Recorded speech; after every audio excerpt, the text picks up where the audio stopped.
अस्सलाम वालेकुम। खालिद सैफुद्दीन आपके साथ 13 सितंबर की कॉल लेंगे।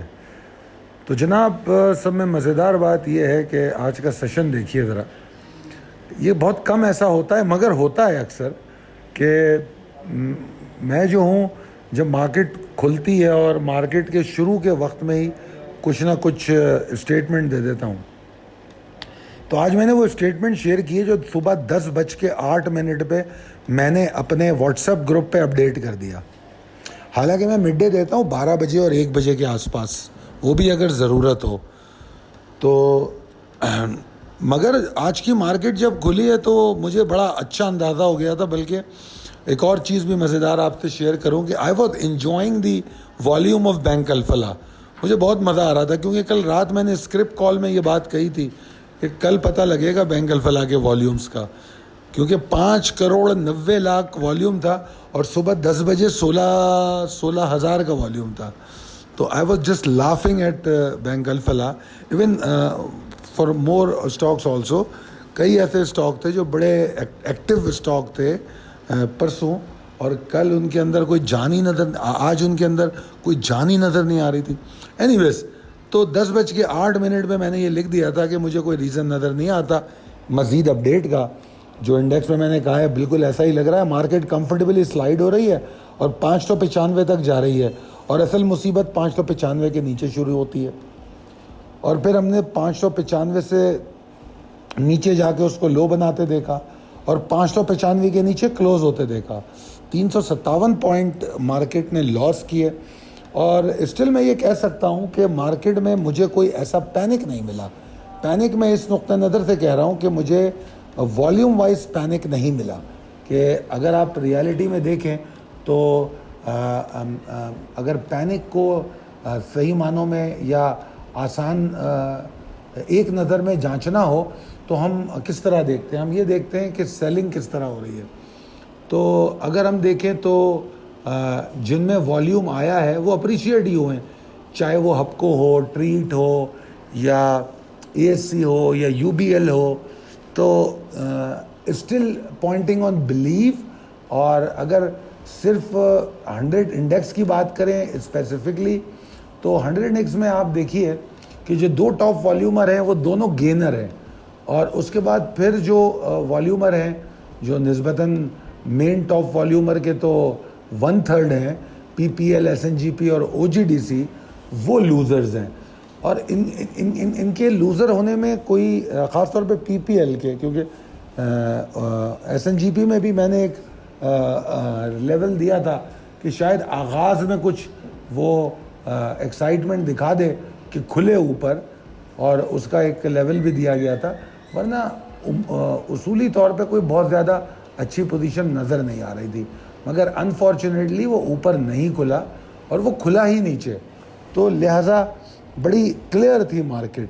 तो इसलिए 10:08 पे मैंने ये बात आप लोगों से कही। आगे चलते हैं। आगे हमारे पास टॉप पॉइंट्स कंट्रीब्यूटर हैं। अगर इन पर ज़रा नज़र डालें तो आपको फिर अगेन यूबीएल और हपको नज़र आएंगे मेजर कंट्रीब्यूटर। उसके बाद जो आज ख़ास बात देखने में आई वो था ऑटो सेक्टर, कि ऑटो सेक्टर काफ़ी पॉजिटिव बिहेव कर रहा था। और अभी भी अगर मैं ज़रा नज़र मारूं तो इसमें मुझे ऑटो सेक्टर के काफ़ी स्टॉक नज़र आते हैं। एचकार, इंदू, थल, एमटीएल, और ऑटो से रिलेटेड भी होना भी बहुत है, पीएसएमसी, और सर्वी भी मेरे ख्याल में कुछ टायर शायर बनाता है, या आई डोंट नो, मैं अगर गलत नहीं हूँ। और अगर आप इसको देखें, इनके सेक्टर वाइज देखें, तो आपको सेक्टर वाइज में ऑटोमोबाइल सेक्टर सेकंड और थर्ड नंबर पे नज़र आ रहा है, क्योंकि असेंबलर हैं और कुछ मैन्युफैक्चरर हैं, आई डोंट नो, तो या उससे एसोसिएटेड है। तो जो सब में टॉप कंट्रीब्यूटर है वो तो पावर जनरेशन है, तो ऑब्वियसली उसमें हपको था, और मेरे ख्याल में और कौन था, हपको ही था, और तो पावर में ज़्यादा जो कंट्रीब्यूशन था उसी का था। तो बाकी अगर आप सेक्टर्स को देखें तो मेजरली सेक्टर आपको लॉस में नज़र आएंगे। मेजरली जो सेक्टर नज़र आ रहे हैं आपको वो लॉस में नज़र आएंगे। ठीक है जी। तो और आगे चलते हैं। अपकमिंग जो बोर्ड मीटिंग है उसमें अगर हम जाएं तो हमें ये क्या नाम है, शबीर टाइल है, SEPL है, इनका हमें काफ़ी नज़र आता है कि ये कुछ वो कर सकते हैं, मार्केट में थोड़ी सी इम्पैक्ट डाल सकते हैं।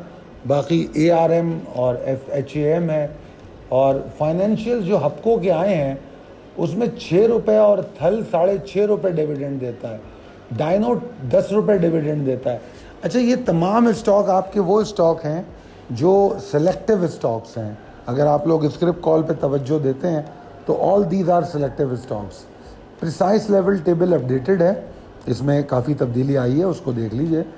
अब चलते हैं possibilities and strategies as per technical chart. देखिए जी, जिस तरह मैंने कहा कि मुझे तो कोई बड़े सरप्राइजेस आज मिले नहीं, तो मैं बहुत एक्साइटेड था, क्योंकि मुझे जो फीलिंग आ रही थी, इसको प्लीज़ गलत मत लीजिएगा। लास्ट टाइम भी किसी साहब ने कमेंट किया था कि मार्केट गिरती है तो मैं खुश हो जाता हूँ। भाई, मैं खुश नहीं होता, मैं सिर्फ ये बताना चाहता हूँ कि अगर मैं और मेरे मेंबर्स मेंटली प्रिपेयर हैं, जो मेरे व्यूवर्स हैं वो माल बेच के बैठे हुए हैं, तो मुझे हक़ है खुश होने का, क्योंकि मुझे माल ख़रीदना है, मुझे सितंबर पोर्टफोलियो बाय करना है, तो मुझे पूरा हक़ है खुश होने का।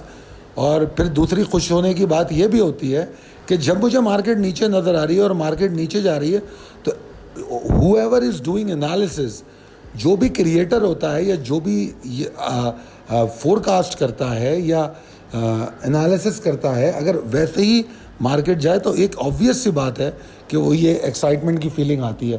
तो बेसिकली वो फीलिंग है, इसीलिए 10:08 पे मैंने ये बात कह दी थी। एनीवेज, आगे चलते हैं। मुझे मार्केट में अभी भी पैनिक नज़र नहीं आया, ठीक है ना। हाँ, मार्केट का ट्रेंड और सेंटिमेंट ओपनली बियर्स को सपोर्ट कर रहे हैं। अब बहुत लैकलस्टर हैं बुल्स के लिए कोई सिंपथीज़ नज़र नहीं आती। तो ऐसी सूरत में कोई नए एडवेंचर्स करने की ज़रूरत नहीं है, फालतू की शॉर्ट टर्म ट्रेड करने की ज़रूरत नहीं है। कल की जो कॉल थी उसमें मैं ऑलरेडी शॉर्ट और शॉर्ट ऑन स्ट्रेंथ की बात कर चुका हूँ। अच्छे परफॉर्मिंग स्टॉक पे भी मैं एग्जॉस्शन की बात कर चुका हूँ कि यार ये एग्जॉस्ट हो सकते हैं। तो मेरे ख्याल में मैंने कोई हैरानकुन बात नहीं की। और अगर आप लोगों ने शॉर्ट नहीं किया और सिर्फ अपना ही माल बेच लिया है, तो you are still in a very good position. अब कल के लिए मुझे मज़ीद प्रेशर नज़र आता है अगर 45,296 के नीचे मार्केट ट्रेड होती है, और you will find index with more exhaustion, ठीक है ना, अगर 45,296 के नीचे ट्रेड करती है। वैसे तो एग्जॉस्शन 45,415 के नीचे ही शुरू हो जाती है। जिस तरह मैंने कहा, मुझे बुल्स के लिए कुछ ज़्यादा सिंपथीज़ नहीं नज़र आती, और इनकी सीरियस एफर्ट्स शुरू होती हैं 45,871 के ऊपर जाके, ठीक है ना। अगर 871 की बात करें तो वो तकरीबन 370 पॉइंट ऊपर है यहाँ से, तो यानी कि मार्केट ऊपर 370 पॉइंट जाके खड़ी हो, फिर जाके बुल्स थोड़े बहुत सीरियसली लेंगे और एफर्ट करेंगे। तो लिहाजा बुल्स के चांसेस बहुत कम हैं, और अगर ऊपर मार्केट जाते भी है तो ऑब्वियसली पॉसिबिलिटी या थ्रेट बरकरार रहेगा कि वो प्रॉफिट टेकिंग कर जाए। अच्छा, यहाँ पर एक लेवल का मैंने तस्करा किया है, 44,772, ये एक पूरा एरिया है। आगे चलेंगे, खैर कल तो इंशाल्लाह यहाँ तक मार्केट नहीं जा रही, मगर मैंने आज इसका तस्करा किया है। वो तस्करा इसलिए किया है कि जब हम इसके करीब पहुँचेंगे तो मैं पूरा इसको प्रिसाइसली बताऊँगा कि कहाँ से लेके कहाँ तक ये एरिया है। मगर 44,772 का जो एरिया है, ये मार्केट के लिए एक उम्मीद की किरण रखता है, और एक आखिरी उम्मीद भी कह सकते हैं, स्पेशली मीडियम और शॉर्ट टर्म वालों के लिए। और जो लोग पोर्टफोलियो बाइंग कर रहे हैं, जो लोग एक्यूमुलेशन कर रहे हैं, जो लोग टारगेट बाइंग कर रहे हैं, उनको कोई फ़र्क नहीं पड़ेगा, बल्कि शायद वो खुश हो जाएंगे। वो अपनी बाइंग को रोक लेंगे, क्योंकि हम बैकफुट एक्यूमुलेशन पे थे, और वो बोलेंगे कि इसके टूटने के बाद मैं और बाय करूँगा। मगर बहरहाल अभी ऐसे कोई हालात है नहीं टूटने के। कल की मार्केट 45,296 पे सपोर्ट लेने की कोशिश कर सकती है, और अगर वहाँ से मार्केट नीचे गिर भी जाए तो फिर 44,772 का एरिया ये एबिलिटी रखता है कि मार्केट को सपोर्ट करे। बस ये एरिया टूटना नहीं चाहिए। ये एरिया अगर टूट जाता है तो हो सकता है हम कोई नया सेलिंग डिज़ास्टर देखें। उम्मीद करता हूँ ये कॉल आपके हक़ में बेहतर साबित होगी। बहुत शुक्रिया। अल्लाह हाफ़िज़।